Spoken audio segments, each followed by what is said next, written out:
سورہ بقرہ کی آخری آیت۔ اس آیت میں پہلے تو ایک بہت بڑی خوشخبری ہے، اور یہ قرآن مجید میں کئی دفعہ آیا ہے یہ مضمون۔ لا یکلف اللہ نفسا الا وسعها، اللہ تعالیٰ ذمہ دار نہیں ٹھہرائے گا کسی بھی جان کو مگر اس کی وسعت کے مطابق۔ یعنی اللہ تعالیٰ کے ہاں سب کا حساب برابر نہیں ہوگا، حساب ہوگا اس صلاحیت، اس قدرت، اس طاقت کے حساب سے جو اللہ نے اسے دی ہے۔ اگر کسی کی وسعت کم ہے محاسبہ بھی ہلکا ہوگا، اگر وسعت زیادہ ہے، صلاحیت زیادہ ہے، ذہانت زیادہ ہے، جسمانی قدرت زیادہ ہے، قوت زیادہ ہے، تو اتنا ہی سخت حساب ہوگی۔ یہ بہت بڑی خوشخبری ہے۔ یعنی وہ جو دنیا کا قانون ہوتا ہے وہ یہ نہیں دیکھتا، اس نے چوری کی ہے سزا ملے گی، اب کس حال میں چوری کی ہے، کیا کیا ہے، کیا مجبوری تھی، دنیا کا قانون نہیں دیکھ سکتا اس کو۔ اللہ کا معاملہ یہ نہیں، ہر شخص کو جو بھی اس کے اندر وسعت ہے اور وہ اللہ جانتا ہے۔ کسی شخص میں صرف 20 سیر بوجھ اٹھانے کی اللہ نے قوت رکھی تھی، اس نے 15 سیر بھی اٹھا لیا تو اللہ کامیاب قرار دے دے گا، اور جس میں من بھر کی صلاحیت رکھی تھی اس نے 20 سیر بھی اٹھا لیا تو ناکام ہو گیا۔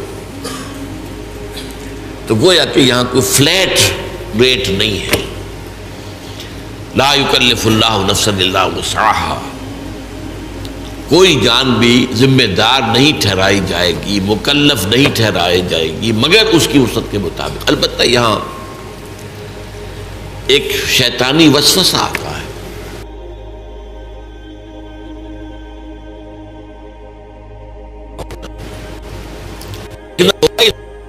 صلاحیت ظاہر ہو رہی ہے۔ اگر صلاحیت نہیں ہے تو دنیا میں بھی کامیابی نہیں ہونی چاہیے۔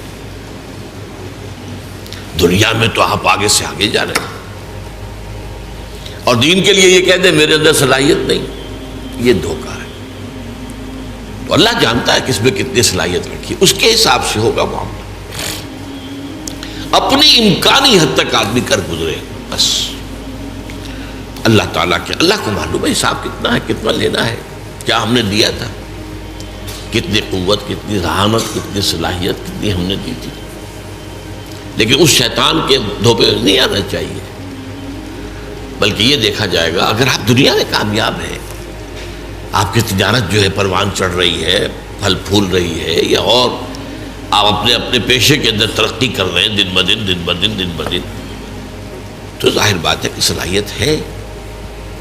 اب اپنے آپ کو مری ٹھہرا دینا یہ کہہ کر کے میرے اندر تو صلاحیت نہیں ہے، یہ غلط ہے، یہ دھوکہ ہے، یہ نفس کا دھوکہ ہے، شیطان کا دھوکہ ہے۔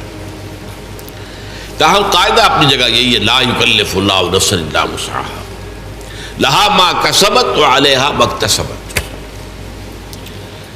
یہ لہا اور علیہا، یہ میں نے بارہا آپ کو بتایا ہے کہ لام آتا ہے تو کسی کے حق میں جانے والی بات، اور علی آ جائے تو کسی کے خلاف جانے والی بات۔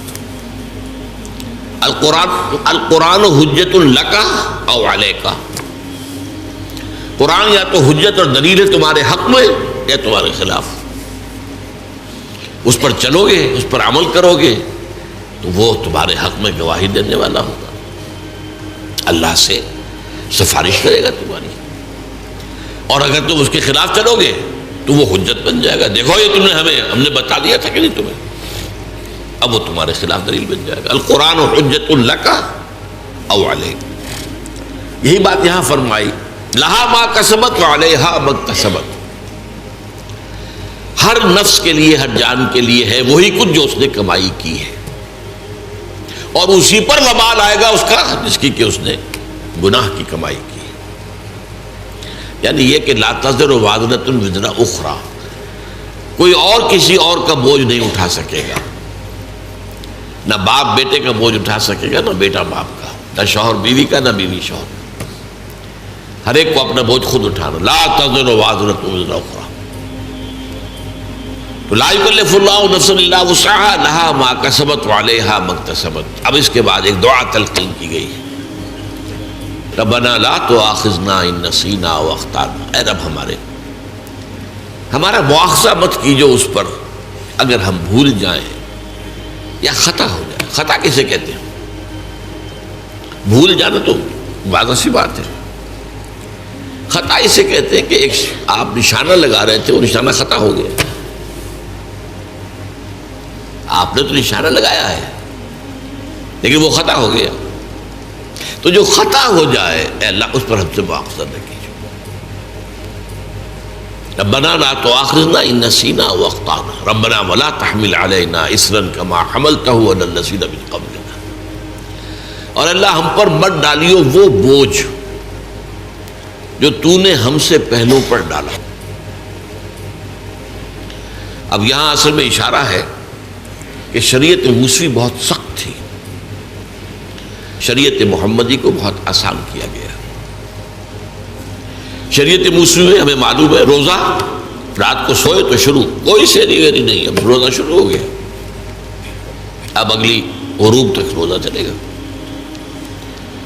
ہمارے لیے یہ ہے کہ سحری ہے، طلوع فجر سے پہلے پہلے کھاؤ پیو، آسانی کرتی. ان کے لیے سختی تھی، یوم سبت مطلقاً حرام، کوئی کام نہیں کر سکتے دنیا کا پورے دن. جمعے کی رات سے شروع ہو کر اور پھر ہفتے کے غروب تک 24 گھنٹے کا سبت ہوتا ان کا.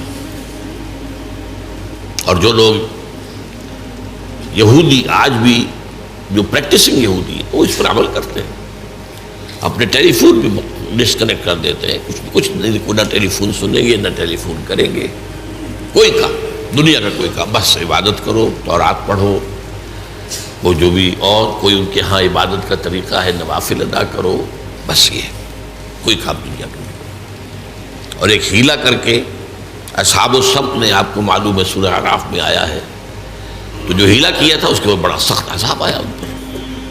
انہیں بندروں کی شکل میں بنا دیا کہ کونوا قردۃ خاسئین، ان کی شکلیں بدل دی گئی. بس تو اس لیے شریعت موسوی بہت سخت تھی، شریعت محمدی میں آسانیاں کی گئی.